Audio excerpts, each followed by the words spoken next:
see how it's gonna work. I see. Please don't do this. You don't mean it. Oh, hell, well, if you're gonna do it, why wait until the summer ends, huh? Why don't you just do it right now? Grant, this is ridiculous. What right does he have to leave her? What do you mean? He should leave her. She is at a higher status than him. I mean, if they love each other, they shouldn't be separated. This is a failure to communicate. Deborah Tannen created Genderlect styles to explain what's going on in situations like this. Deborah studied the difference between how men and women communicate. Let's take a tour with Abbi of the main points.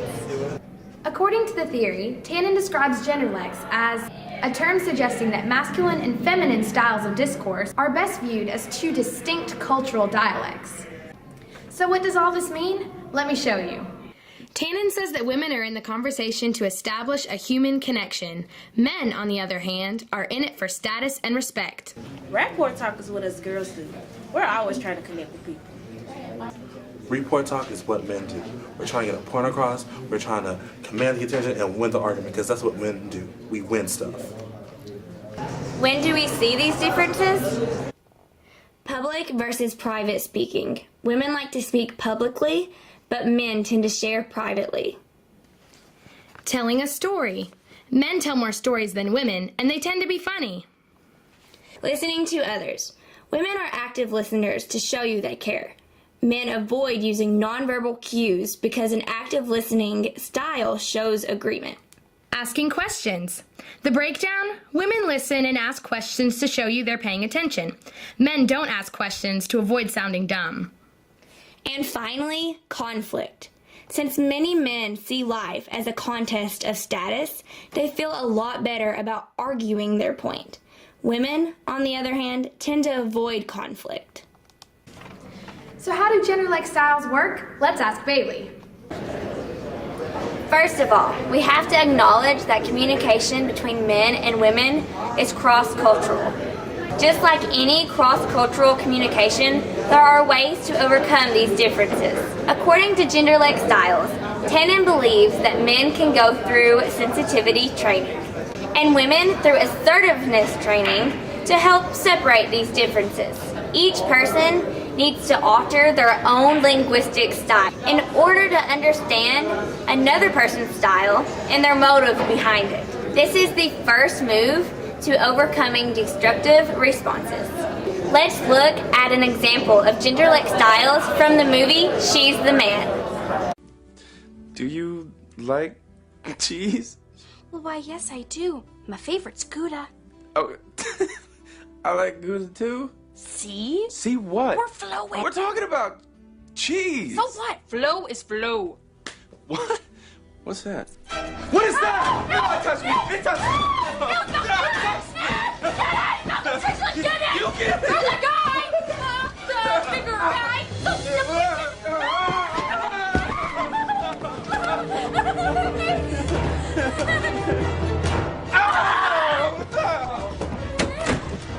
Sorry! You don't ever do that girl voice again. Freak me out. My bad. Ah! See what happened there? In this film, Amanda Bynes plays a teenage girl pretending to be her brother, so that she can participate in her school's soccer team. In this video clip, she's taking on her brother's role as well as her own. She has to adopt a different conversation style so as not to ruin her cover. How about a real-world example of Genderlect styles? So I saw you had a missed call from Carol. Are you just talking to her to make me jealous? No, that's not it at all. We have a project to do together. Yeah, right. I only talk to guys when I'm trying to make you jealous. Boys and girls can't be just friends. Come on now. That's not it at all. You know that. You say so. I trust you. Do you? Do you really trust me? Because I don't think you do. Well, I'd trust you more if you didn't have missed calls from girls. Man. 1 minute. Although these two are speaking English, their communication styles are not making any sense to the other person. It's almost, as Tannen describes, as if they're from two different cultures. Aha! What? Aha!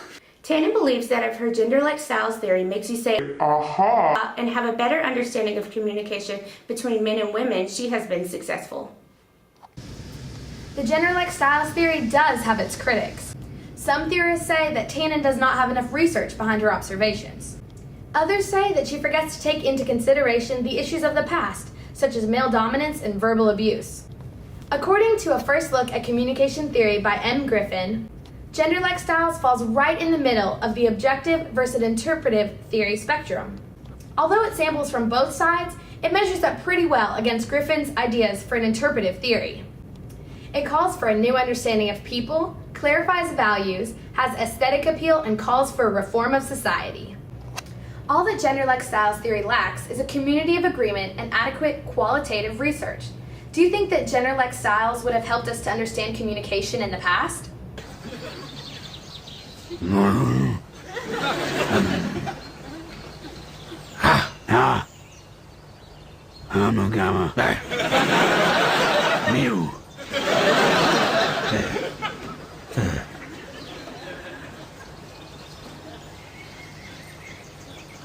There's been some research done on the topic before. The following two scholarly works are both recent in study and were published in 2012. In DeVardis and Nelson's Gender Perspectives in Language, they analyzed the correlation of gender perceptions and dialect by looking at patterns of classes, style, gender, and the approaches of social constructionists. They centered on distinctive styles that men and women use to employ communication. In the text, Gender Lives, Communication, Gender and Culture, leading gender communication scholar Julia Wood researches genderlects and their importance in our society today. She tries to balance the perspectives of both masculinity and femininity, and even looks at rap music. She also researched how understanding genderlects can assist us in empowering others and making changes within our society.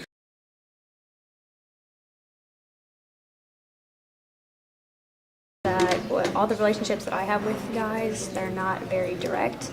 If something is bothering them, instead of saying it, kind of passive aggressive about it. Like, I don't want to say they're rude, but I can always tell through text messages that something's wrong, but they won't ever tell me what's wrong, even when I directly ask them. I think women tend to communicate more with emotion. They put more thought into what they're saying and their feelings. Men communicate impulsively. I think oftentimes when women are asking questions, they're looking for a more specific answer.